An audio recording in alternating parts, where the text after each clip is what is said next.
अस्सलाम वालेकुम दोस्तों, उम्मीद करता हूँ कि आप खैरियत से होंगे। हमने अपने PHU स्मार्ट के लेक्चर्स सीरीज़ को हमने कोर्स को पूरा कंप्लीट किया। उसके अंदर हमने कुछ टेस्टिंग परफॉर्म की थी। आज हम उसको अपने असिस्टेंट के अंदर उसी सीक्वेंस से एनालाइज करके देखेंगे।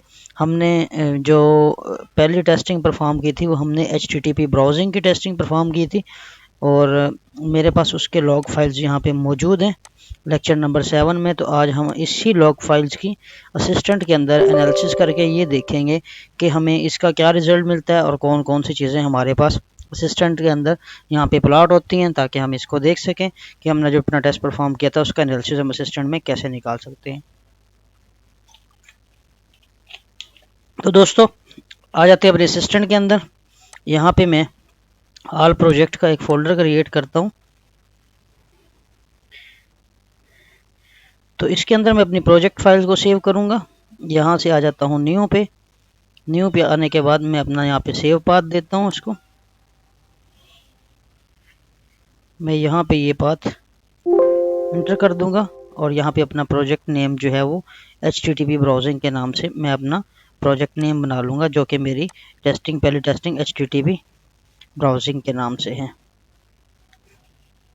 दोस्तों इसको ओके करते हैं। ओके करने के बाद अपनी लॉग फाइल्स को यहाँ पे डालते हैं।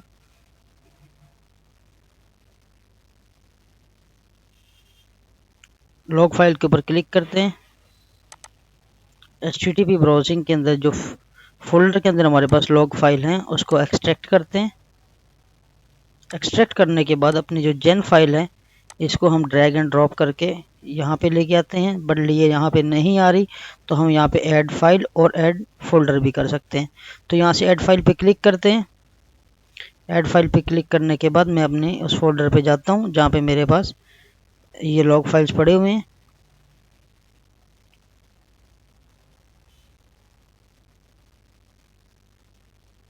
यहाँ पे मेरे पास वो सारे लॉग फाइल्स पड़े हुए हैं। मैं यहाँ से इस फोल्डर में जाता हूँ और इन लॉग फाइल्स को सिलेक्ट करके ओपन कर लेता हूँ। ओपन करने के बाद F9 प्रेस करता हूँ और F9 प्रेस करने के बाद ओके प्रेस करता हूँ तो इसका ये एनालिसिस शुरू कर देगा। F9 प्रेस करने के अलावा आप यहाँ से एनालिसिस में जाके आप रन एनालिसिस के बटन के ऊपर क्लिक करके भी इसका एनालिसिस आप निकाल सकते हैं।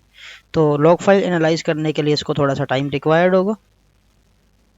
तो इसने लॉग फाइल्स को एनालाइज कर लिया है। यहाँ पे आप एनालिसिस पे जाके ये रन का बटन इनएक्टिव है, जो कि एक्टिव होता है जब आपके लॉग फाइल्स एनालाइज नहीं हुए होते।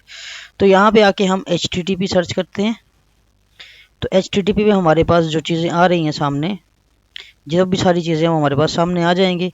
इसमें हमारे पास HTTP browsing get, access request, access successful और HTTP browsing request and browsing success, ये सारी चीज़ें हमारे पास आ जाती हैं। यहाँ पे हमारे पास HTTP एनालिसिस भी आ रहा है और यहाँ पे HTTP एंड मॉस भी आ रहा है। सबसे पहले तो हम अपनी HTTP रिक्वेस्ट जो है उनको देखते हैं। अगर इस पर राइट क्लिक करते हैं, डबल क्लिक करते हैं सॉरी, तो आपको यहाँ पे HTTP रिक्वेस्ट मिलती हैं और यहाँ से आप अपने लेजेंड्स को अनेबल डिसेबल करते हैं। अगर मैं इसको यहाँ पे मेरे पास राइट क्लिक करता हूँ तो मेरे पास बहुत सारे ऑप्शन आ जाते हैं कि आप डिस्प्ले मैप पे करवाना चाहते हैं, एक्टिव मैप पे या शीट पे। तो मैं इसको शीट पे डिस्प्ले करवाना चाहूँगा ताकि मेरे पास इसकी डिटेल आ जाए। तो ये मेरे पास HTTP रिक्वेस्ट की जो डिटेल्स है वो यहाँ पे लेड लॉन्ग के साथ आ गई हैं। किस लेड लॉन्ग क्या थे, टाइम क्या था और इसकी रिक्वेस्ट हमारे पास कितनी है। तो हमने 15 रिक्वेस्ट HTTP की थी जो कि हमारे पास आ गई हैं। अब हमारे पास यहाँ पे अगर HTTP रिक्वेस्ट फेलियर आता है तो यहीं पे हमारे पास HTTP रिक्वेस्ट फेलियर की यहाँ पे पैरामीटर भी हमारे पास आ रहा होता है। यहाँ पे इवेंट के अंदर हमारे पास एक इवेंट आ रहा होता है HTTP ब्राउजिंग रिक्वेस्ट फेलियर। तो सक्सेसफुल की बात करें, हमने 15 रिक्वेस्ट जो है अपनी वहाँ पे अपनी डाली थी, 15 टेस्ट परफॉर्म किए थे और अगर हम अपने सक्सेस रिजल्ट देखते हैं तो ये भी हमारे 15 हो गए।